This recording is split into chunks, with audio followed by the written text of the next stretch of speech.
Let's be honest here. God clearly hates spiders. That's the only reasonable explanation for what has happened to our protagonist. Most people who get reincarnated into another world end up in cozy villages with kind families or romantic fantasy kingdoms. Not her. She woke up as an ape monster in the Great El Roro Labyrinth, the single most dangerous dungeon in existence, where the food chain has exactly two categories: things that eat you and things that eat you faster. She'd been managing, all things considered. She'd used her spider skills to carve out a modest little home. Nothing fancy, just a web she was rather proud of, when a group of humans wandered by and burned it to the ground. Because of course they did. Humans in fantasy worlds always do exactly that.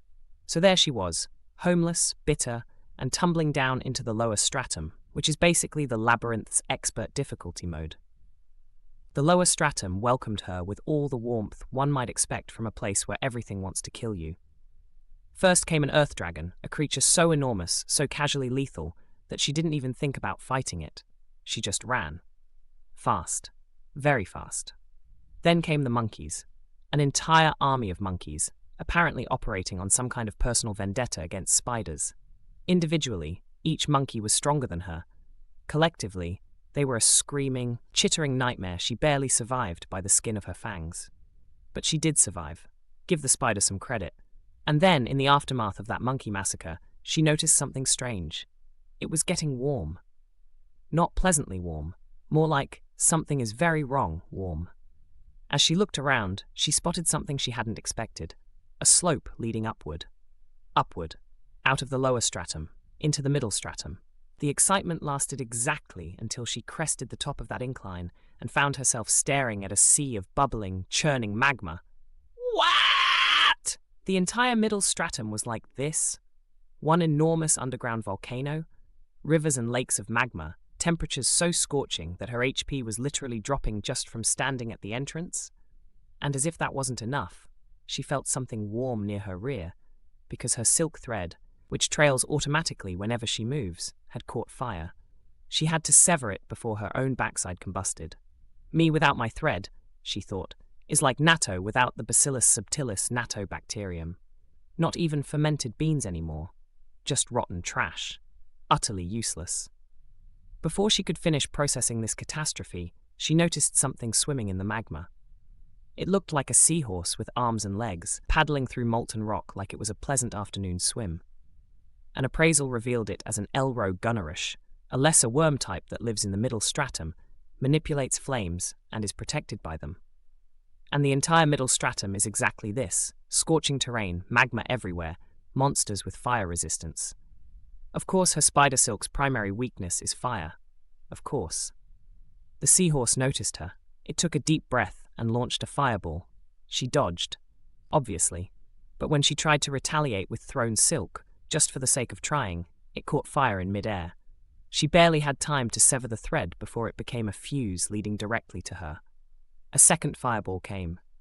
She dodged that too. A third. Dodged. And her HP kept dropping from the ambient heat regardless. Running away was her only option.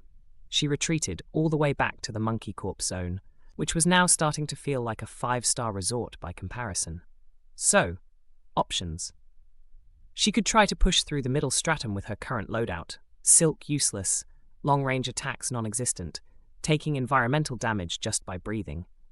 She could look for another exit in the lower stratum, which would mean going back to Earth Dragon territory. Or she could do something she'd been putting off since the monkey battle, when she'd been too excited about the upward slope to think straight. She could evolve. The EXP from destroying that monkey horde had pushed her level through the roof.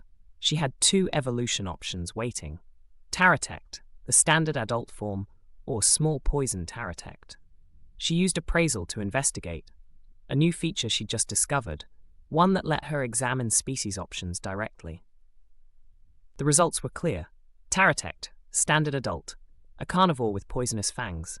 Small poison. Taratect, rare young species with extremely powerful poison. Rare. It was rare. Obviously she chose the rare one. Who in their right mind picks standard when rare is sitting right there? She built a quick web shelter on the wall, closed her eyes, and let evolution take its course. She woke up as a small poison Taratect, level 1. The stats were a bit better. Speed, in particular, had jumped wildly, and she had some new skills worth examining. Poison Fang had become Poison Attack, which adds the poison attribute to all attacks, including threads, theoretically, though threads remained useless in the Middle Stratum. Poison Synthesis had leveled up and now let her customize her poison's strength and duration, artisanal venom, essentially. But the one that really caught her attention was Poison Magic. Her Poison Shot spell, a long-range attack that fires a ball of poison, a ranged attack, exactly what she needed to deal with a seahorse that sits in magma and lobs fireballs from safety. Revenge was now on the table. Meanwhile, in a considerably less lava-filled section of the labyrinth, a hero party was working their way through the Great Elro Labyrinth for reasons they didn't fully appreciate yet. Guide Goyf led them. Julius, the hero who everyone thought was a sword prodigy, but was actually better at magic. Yana, a saint who was terrified of bugs and also of the dark, making her presence in a monster-filled dungeon a commitment of truly remarkable irony. Hyrins, Julius's childhood friend and shield knight with a sarcastic streak wide enough to park a wagon in. Jeskan, a seasoned former adventurer who played big brother to the group. And Hawkin, a former thief who'd stolen only from corrupt aristocrats and was surprisingly good at reading people. They'd been sent after an unusual Taratect, a spider-type monster spotted near the Middle Stratum. A group of Elro Moajits appeared. Deer-shaped creatures with blade-sharp horns blazing with fire. 8 of them, charging in formation. The party handled it efficiently. Julius and Yana's light magic cut down 6 immediately. Jeskan's chain sickle took another. And Hyrins used the last one's own momentum to drive it into a wall before removing its head. Goyf was impressed. He mentioned what excellent swordsmanship Julius had. Hyrins and Jeskan immediately corrected him. Julius was actually mediocre with a blade. He was exceptional at magic, taught by a master from another country, who had apparently given him an extraordinarily solid foundation. Yana confirmed this, adding that since Julius was better at magic than she was as a saint, she'd asked him to avoid using it too openly, as it made her existence somewhat redundant. While Jeskan and Hawkin scavenged the deer corpses for materials, horns light enough to use as throwing knives, Hawkin noted approvingly. Hawkin leaned toward Goyf and whispered that Julius was under a lot of pressure. That everyone in the party tended to project expectations onto him. That he could use some room to just relax. The problem was that everyone in the party had the auditory enhancement skill.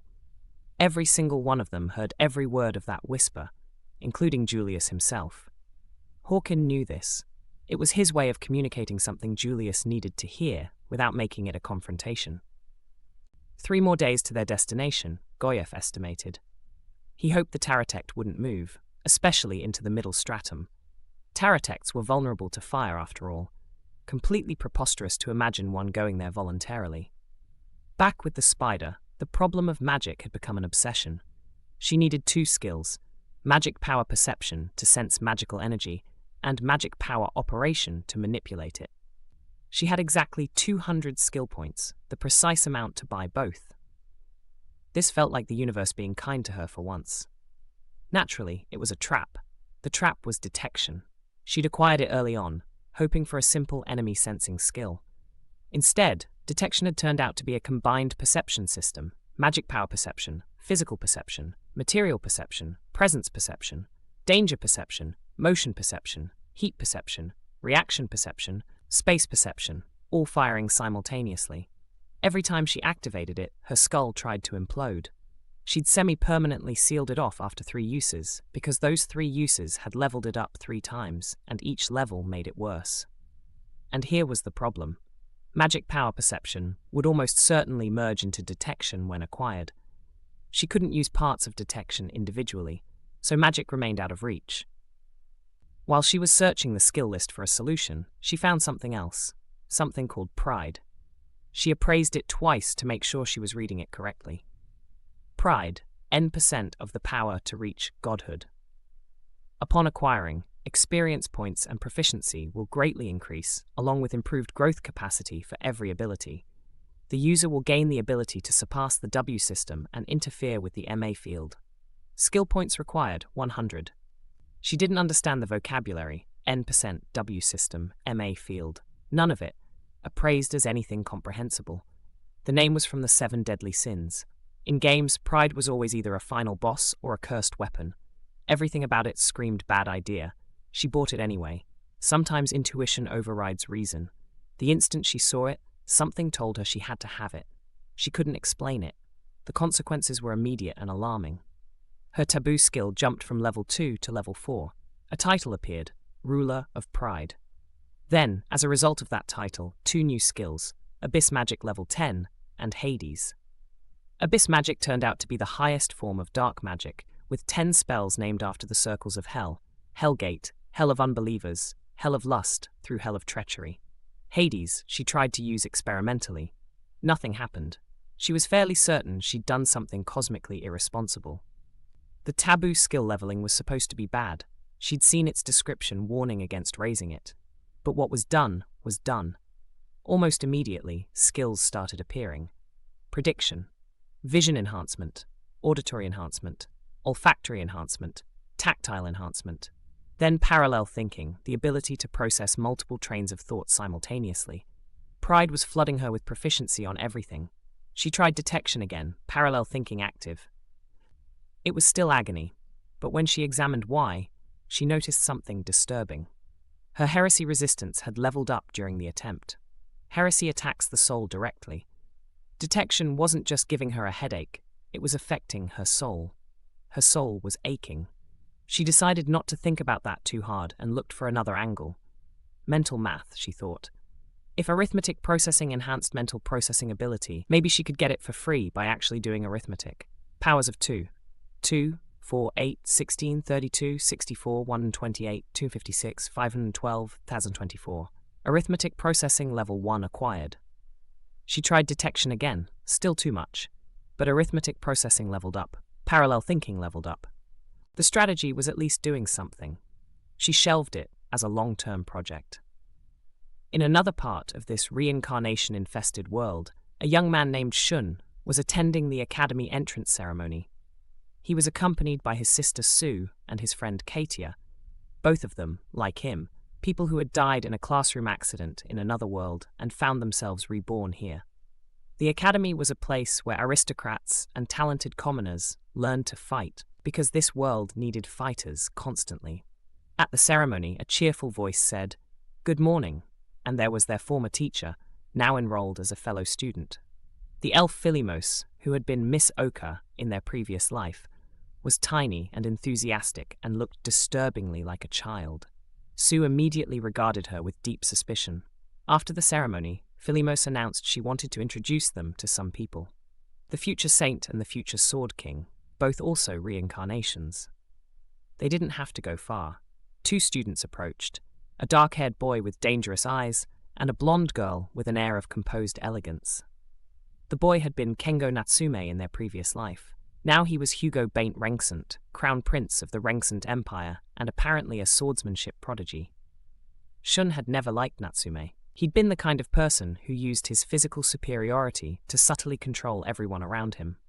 The dangerous glitter in his eyes now suggested that quality hadn't improved. The girl had been Yuika Hasabe, future saint. Katia deftly redirected Natsume's attention by introducing herself, giving Shun space to breathe. He was grateful. Later, Katia cornered Philimos privately. She deduced correctly that the elves had maneuvered multiple reincarnations to this academy specifically. She pressed for information about the others.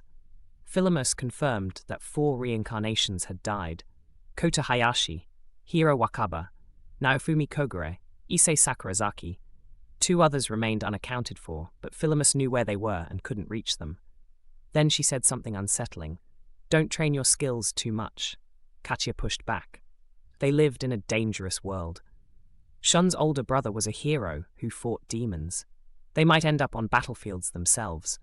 How could limiting their training be anything but a death sentence? Philimos wouldn't explain. She apologized for keeping secrets, but wouldn't budge. Katia made it clear she couldn't trust someone who withheld reasons, even someone she wanted to trust. The conversation ended without resolution, both parties frustrated, something unspoken hanging between them about what the elves knew and weren't saying. Back in the labyrinth, the spider had been diligently training, running laps to build Skanda, practicing thread control to train Sturdy, going back and forth to the Middle Stratum's entrance to build fire resistance through sheer repeated exposure to lethal temperatures, when an earth dragon appeared out of nowhere and destroyed her home. This one was called Kagna. Different from the earth dragon she'd barely escaped before. Shorter, stockier, apparently even more powerful. Its aftershock alone sent her tumbling. She caught one glimpse of 4-digit stats in autogories and made a very simple decision. She ran directly into the Middle Stratum, which was, in hindsight, exactly where she'd been planning to go anyway. Her skills and stats had grown considerably during her training period. Fire resistance level 1 meant she could now break even with the environmental heat damage, provided she didn't take any additional injuries. Her speed was absurdly high. Her poison was customizable, and she had something she hadn't had before: a plan. The seahorses charged their fireballs and fired. She dodged. They fired again. She dodged again. They burned through their MP, because those fireballs cost a lot of magic to produce. When the MP ran out, they crawled out of the magma, and then she killed them with poison. It wasn't elegant. She couldn't use silk without it catching fire. She couldn't build a web. She had to keep severing her trailing thread every few steps before it became a literal fuse with her backside as the destination. Sleeping was nearly impossible. No web meant no bed, and the constant passive damage and monster activity made real rest rare. She made do in the shadows of rocks, catching what rest she could. But she was moving forward. She was navigating the Middle Stratum. She was leveling up. And somewhere ahead, past all that magma and all those fire-breathing sea creatures, was the Upper Stratum. She was going to get there. I want to use magic so badly. But one thing at a time. The terrain itself was maddening in ways she hadn't anticipated. The ratio of solid ground to magma was roughly equal, which sounded manageable until she was actually navigating it. One misstep meant falling into rock that would melt her on contact, not burn her. Just melt her. There were monsters that stayed in the magma and simply never came ashore, which meant throwing rocks at them with her throw skill, which accomplished roughly nothing given her current stats. There were monsters that started on land and dove into the magma the moment she had them cornered, escaping with infuriating smugness. The worst was the thread problem. She produced silk automatically while moving. It was an ingrained spider reflex, not a deliberate action. And in the Middle Stratum, that thread ignited. Every single time. Walking anywhere meant constantly severing silk behind her before it became a lit fuse. The first time it happened, before she'd developed the habit, fire had climbed the thread to her abdomen before she noticed. She'd had to use poison synthesis to smother the flames, which cost her HP on top of the burns. The whole incident had been deeply undignified. But the seahorses, the Elro-Gunnarush, individually, were genuinely manageable. Their fireballs couldn't hit her anymore. Her speed had gotten absurdly high during the training period, and she had the evasion skill developed through countless close calls. She dodged their volleys while their MP drained, then closed in the moment they came ashore. Her deadly poison attack dropped them quickly. Her appraisal let her monitor their exact MP levels in real time, telling her precisely when they'd run out of ammunition. She even leveled up mid-fight. The clean HP recovery from leveling up was genuinely precious here, where she had no other way to heal except HP auto-recovery, which just barely kept pace with the environmental damage and nothing more. She was adapting. Slowly, painfully, with fire under her feet and determination fueling every step. The Middle Stratum was survivable. Unpleasant, inconvenient, and occasionally actively on fire, but survivable. And somewhere in the back of her mind, beneath all the urgent practical concerns about silk and magma and seahorses, there was still that frustrating, tantalizing thought. If she could just use magic, this would all be so much easier. The detection problem, the pride consequences. The skill cascade, the mysterious implications of taboo, abyss magic, and a title that sounded less like an achievement and more like a warning. Whatever she'd done when she acquired pride, whatever she'd set in motion, she didn't regret it. Not exactly. But she suspected she'd be understanding the full consequences of that decision for a very long time. For now, though, There was magma to cross, seahorses to poison, and a path forward that existed whether she liked it or not. Upward, always upward,